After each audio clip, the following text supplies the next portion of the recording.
Welcome back to the Forged in the Barrens Lightforge podcast, Grinning Goat card valuation stream podcast bod. Okay, we're back with Paladin, everyone's favorite class, not annoying at all. Let's just go right into the cards. We've gone through some classes where like, this card is pretty good. They get this, one card, two cards. It's pretty decent. We're going to talk about a solid A tier card for Paladins. Jump right into it. It's Soldier's Caravan. Solid A tier. Solid A tier. And if you're talking about, well, maybe this card is like, just pretty good. No. This is closer to A plus, in my opinion, than it is to a B plus. So, Soldier's Caravan is a 2 mana 1/3 minion. At the start of your turn, summon 2 1/1 Silverhand recruits. It's not just 2 1/1s; they're actually dudes, like Silverhand recruits as well. And there's dude synergy now in core. There's dude synergy in core. This card is toxic. That's the best way to talk about it. It's terrible. This is going to end so many games, whether it is just played on turn 2, coined out on turn 1. If you remember how good Primal Fin Totem was and how annoying, Primal Fin Totem was significantly worse. Trash compared to this, because this has more stats than Primal Fin Totem, as in it actually has like +1/+1 basically on Primal Fin Totem. Not plus, yeah. It has more stats than Primal Fin Totem, and it summons double what Primal Fin Totem does. Now, it does have to come back, right? It has to come back. But once again, when we talked about the Prospector's Caravan, we were basically saying, look, people underestimate how many times that the Caravan won't survive. And this is a perfect example where the Caravan protects itself. The Prospector's Caravan doesn't protect itself. This protects itself. And with 2 mana, it produces 2/2 worth of stats, basically. Now, it doesn't have that initiative right away, right? You don't get to attack. But that's really freaking good. And for Paladins, it's exactly what you need it to do. So, super duper toxic card, A tier. Yeah, just imagine a normal thing, right? Like, you go first, you do nothing, they do nothing, you play a 2-drop, which is the Soldier's Caravan. They coin out a 3-drop that will destroy your Soldier's Caravan because, they got the cards to deal with your shit. And then you play a 3-drop, and then they kill your Soldier's Caravan, and then you eat their 3-drop.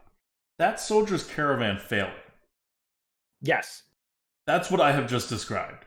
So when Soldier's Caravan fails, it lets your 3/4 trade favorably into their 3/4 while giving you 2 extra 1/1s on the board. And they have used the coin. That's failure. Yeah. I don't need to talk about what success looks like. It's a repeatedly generating 2 1/1 kind of like card. You know what a successful Soldier's Caravan looks like. It's silly good. It's just and I don't know why everybody's not recognizing this. We are, unfortunately, I don't know if we're in the minority, but at least there's not consensus that this is a bonkers near broken card. Yeah, this is a card, and look, I can already see a lot of arguments, and people are talking about scenarios where it is not great, where it can even die, right? Look, it's not always going to, quote, hit, but any 2 mana minion that can potentially just win you the game off of the tempo it generates, that's really good. It's all, we're talking relative here, right? And this is such, it's a 2-drop that puts so much pressure on your opponent. Like when we talk about Watch Post, it's all about the pressure it exerts and what it means for the opponent sitting across from the Watch Post. This is the same thing. It's that same exact pressure. And I think people are taking the downside or the lack of initiative as the be all end all, in which case it isn't. And if you're saying that, sometimes it gets killed, sometimes you're behind on the board, so it doesn't do anything, you're falling into that kind of silver sword thing, Where for Silver Sword, a lot of people are saying it's like, oh, dude, it's just 3 damage on 8 mana. Yeah, sometimes it is. Sometimes it is. And you were screwed. You were screwed anyways. With Soldier's Caravan, look, it's obviously not going to have as big of an effect as Silver Sword. One costs 8 mana, 8 mana, one costs 2 mana. But you look at what it can do and how early it can impact or slash snowball the game. It's right there along with some of the best cards in the game. Yup. Yep. Let me. Okay. I hope we've convinced everybody that this card is really good and bonkers. I would hate for our listeners and our viewers to miss out on drafting this card when they have the opportunity and causing other people to quit the arena. It's just it would be a missed opportunity. And that's really how bad this card is. Normally, it's just a design problem, Like, when something snowballs, and if you look at how hard the snowballs, it's a 2-mana card, it generates 2 1/1s. What are 2 1/1s usually, right? It's like a 1.5 mana card usually, that's what generates 2 1/1. So this is so every single turn, not just the fact that this is missing like 1 stat off its normal stat line, but then every turn it stays alive, it almost generates a base version of its own card again. Like, that's just a terribly designed card. Like, imagine I had I don't know, like a Yeti that kept reproducing itself every turn. Like, if it stays alive. It's just the worst kind of snowball. This isn't even the kind of, like, the curve-based Hearthstone snowball. This is literally built into the card. Right? Like, as long as it survives, it will keep protecting itself, and it will keep regenerating itself. Yep. There's a thing that people tend to do when they're evaluating cards where, for some reason, people harp, like they super harp on a small card being small in the late game, and just sort of mention sometimes big cards being literally unplayable until the late game. People have gotten better at this. Yes. Whereas a few years ago when we were evaluating, people were like really like, they just assume that like big cards like didn't clog up your hand or something. You remember Kraken? Because before people saw that a big card could be playable, everybody thought big cards were just purely unplayable. Then we saw that big cards were playable, and we always said Kraken was good, even pre-release, and everyone was like, "You're crazy. It's way too much mana. You're never gonna get there." And we're like, "Okay, but like it just does so much, and also reach is gonna be fine." But then after that, and all the big cards came, now people are on the other side, right? And they're like, big cards have no downside. All my games are going to turn 20, even though they don't. And, they don't. I don't know. I feel like you're right. We are getting to the point where I think more people recognize both. Yeah, people are getting to that point. But I still don't think like, people are really good at hammering small cards for being small, which they are. And I think for a lot of big cards, they're sort of not, quote, punishing it to the same degree. And so, yeah, like we can sit here and harp on how small a card is and how, like, yeah, the effect isn't as big later on. Cards have this problem. They're either playable always, and the effect is going to be smaller, or they're going to be literally unplayable, but once you get to play it, it's going to be great. Like, insanely great. That's fine. Like, this is one of those things we just have to accept. And I do think the community swings wildly, not wildly, but it's like a pendulum, right? Like, they swing from super, like, thinking about one thing and not the other thing, and then the other thing and not this thing. And I think right now, like, actually more so for the majority of like Hearthstone's existence, they penalize small cards a lot, which you do have, but you just have to think of it like it's all averages. It's all like, so Soldier's Caravan, really good. We should move on, but let's move on. This is going to make you hate like the existence of this card. Next we have a legendary. It's also an A tier, but you don't have to worry about it as much because it's a legendary. It is Cariel Rome. I hope I pronounced that correctly. It's a 4 mana 4/3 Rush Divine Shield. Ooh, already real good. Whenever this attacks, so the reduce charge version of this has only 2 health and is 6 mana. Yeah. Whenever this attacks, reduce the cost of holy spells in your hand by 1. What? So, Like, why would you add that? Why is that necessary in any way, shape, or form? because they can't make normal, just a statted legendary. It has to do something fancy. Oh my So god. yes, it's not enough that it's a 4 mana 4/3 Rush Divine Shield. It has to also do something a little bit more. This is really good. That's it. This is like one of those arena cards that arena player just understands, right? Yeah. They're like, oh yeah, of you course. don't have to explain it. It's insanely good. This is A. Okay, let's talk about the B tier cards. We're starting off with Conviction. Conviction is a rank card. It's 1 mana. Rank 1 is give a random friendly minion +3 attack. Rank 2 is give 2 random friendly minions +3 attack. And rank 3 is give 3 random friendly minions +3 attack. This is fairly controllable, and it's a lot of attack. It's a ton of attack. And what you want to do is go wide anyways. And so if you say, well, Merps, it's random, like that can hurt you. Sometimes it could hurt you.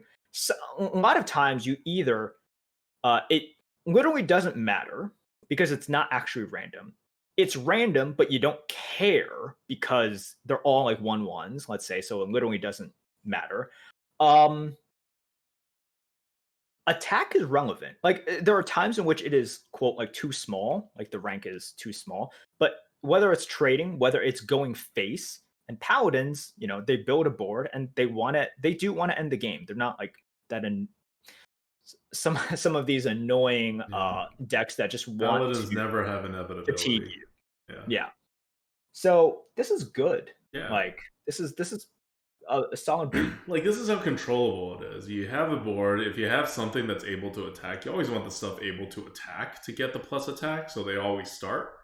You're not going to have like 3 things able to attack.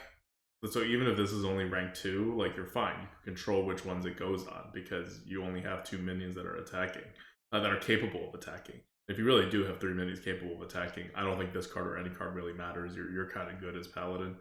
And afterwards, you get to play whatever card you want to actually get the buff out first, and then use this card.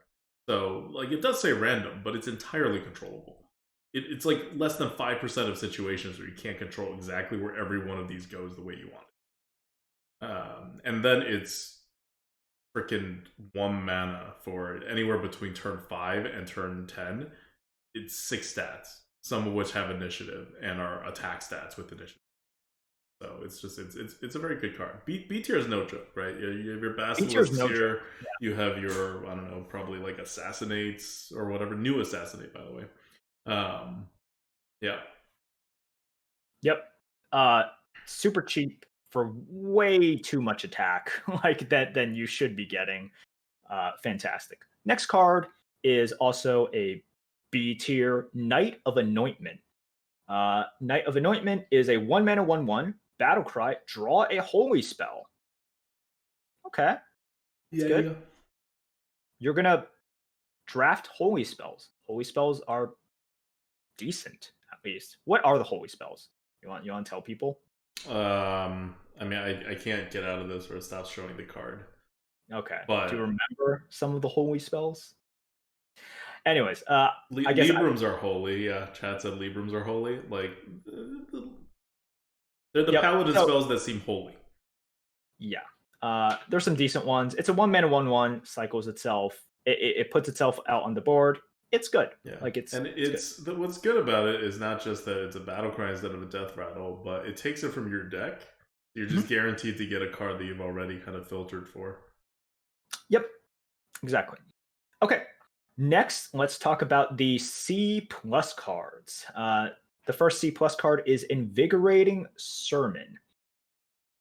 Invigorating Sermon is 4 mana, holy spell. Give +1/+1 to all minions in your hand, deck, and battlefield. God, this card. It's like change the game now, but spend 4 mana to do it. So it doesn't affect your hero power. That's one of the key downsides of this card. Um, the minions in your hand, yeah, you'll be able to get some stats out. The minions on the board, that's obviously the most important thing, but it's obviously very overstated also to get for minions on the board. So you are going to need a longer game for this one to really pay out. That's why it's not super high, right? C plus is not the best. It's better than a Yeti, but it's not quite premium because you can't build decks around this because it could come way later. And then, like, imagine if you top deck this. You have like one card on the board, you hero power, you get +2/+2 on the board, you have nothing in your hand. You have to wait quite a few turns in order to like, get anything back. Like it could really whiff. But if you do have a board and it's turn like 6 or 7 or whatever, like even a two minion board, or if like a 2 minion board plus you hero power before playing this to make 3 minions, then all of a sudden it's pretty good. And then anything in your hand gets buffed, and you can immediately get all the tempo back the next turn. And then for the rest of the game, you just have this bonus +1/+1 on everything that's not your hero power. So these kinds of cards, the kind of like affects everything that happens after the game, like from that point on, and does nothing else. It's not even a body or anything. It doesn't hedge anything. It's kind of bad design for the way Hearthstone is generally played, and definitely bad design for the arena. So this one's just polarizing. You could put it in your deck, but it's gonna screw you sometimes, and it's gonna win you games sometimes. And there's some skill to knowing when is the best time to use it, but it's not hard to see. Usually earlier is better. So it's kind of a low skill card that has huge impacts, and it's just determined on when you draw it. Yeah, which is why someone asked this during the downtime, and it's like, do you think you're going to enjoy the meta as it is sort of currently shaking out? It's not looking good, and like Paladin is definitely part of the problem with the Soldier's Caravan, with the Invigorating Sermon, with the Watch Posts. They're all falling under this umbrella of cards that just make it really unenjoyable to be on the other side, because the ability to respond to it is very limited, very limited, and they just have this ability to completely blow you out. So I don't like the design. And Blizzard made Invigorating Sermon specifically like a little bit too awkward for it to actually be good. It's too awkward to be good, but it can be quite good. Yeah. So like, I appreciate that it's not an auto pick if they're going to design a card like this, but it's also one of those things that like people are going to pick it, right? It's not bad. And then it's going to really skew games in ways that, and the worst part about it is that your opponent plays it. It's not like the game's over. Like you still can like respond to it, right? You have some time to respond to it. But you just know things are gonna turn bad. It's just really like what annoys me about it is the lack of skill to it. In terms of like being able to respond, you can respond to it in that like you need to, the skill involved is the other play. It's like watch post, right? It's not no skill to play it, but the skill is how you respond to it. And you're screwed either way, but you can make yourself less screwed. Like if they play it in a good situation.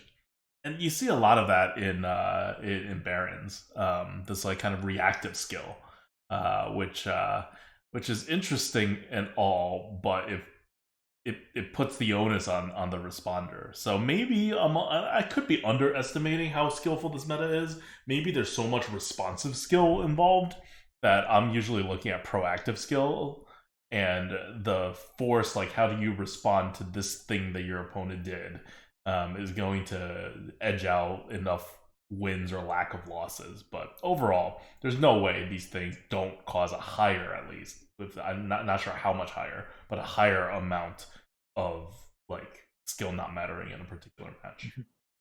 Okay, next C plus still is Veteran War Medic. It's a 4-mana 3/5. After you cast a holy spell, summon a 2/2 medic with lifesteal. So as you see, it's understated, and for 4 mana, you can get quite a bit of stats nowadays, from the Scoundrel, to whatever other cards. But holy spells, you're gonna draft because they're good. A lot of them are quite small. We just talked about conviction, first of all. It only costs one. And a 2/2, if you're able to proc it, which we have established you are able to do a decent amount of time, creating a 2/2 with lifesteal that paladins are certainly going to enjoy. You mean That's a really nice. 5/2 with lifesteal and a 6/5 for your veteran war Yeah, medic with the with the conviction. conviction. Yep, with the conviction. Yes. This triggers after. Like, I mean, sorry. This triggers. Oh, wait, no, that doesn't work. Yeah, I was saying, I was like, so you already have the 2/2, No, and it then doesn't work. It's not the super it doesn't. combo. It's not Power of the Wild. Yeah, It's not like Power of the Wild in which it does it and then it buffs. It is like yeah. Fine. But yeah, I mean, this is gonna be a good. It's gonna be a good addition, and it's also gonna suffer from everything else the paladins have that suffer, which is like it's kind of win more. Really annoying. They get it on there. You're just like, well, how many holy spells do you have? Because it's either okay or I'm dead, right? Like, Yep. Okay. D tier. We have Sword of the Fallen, 2 mana, 1/3 weapon. So it's really crappy Light's Justice. After your hero attacks, cast a secret from your deck. You don't want secrets in your deck. yeah. You really don't. You typically won't have them. And even if you do, it's like the upside is maybe like a noble sack or an event. I don't know. Paladin secrets bad. They're Core typically set bad. good. Therefore, no draft Paladin secrets. And this is a 2 mana 1/3 weapon, which is bad. So yeah, like Avenge is good, but how many times are you going to draft an Avenge? And then you have to. It's like whatevs.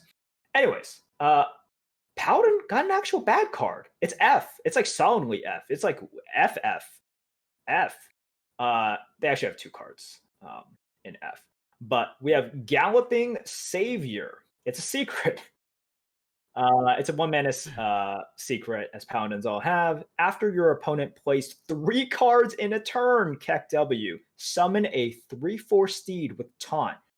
They got to play 3 cards, and then after that, you only get a 3/4 steed. All right, on to the next one. Also, by the way, they would have tested all of your other secrets before that very easily because it's Paladin. So they know that they're playing into it, and they can just avoid it.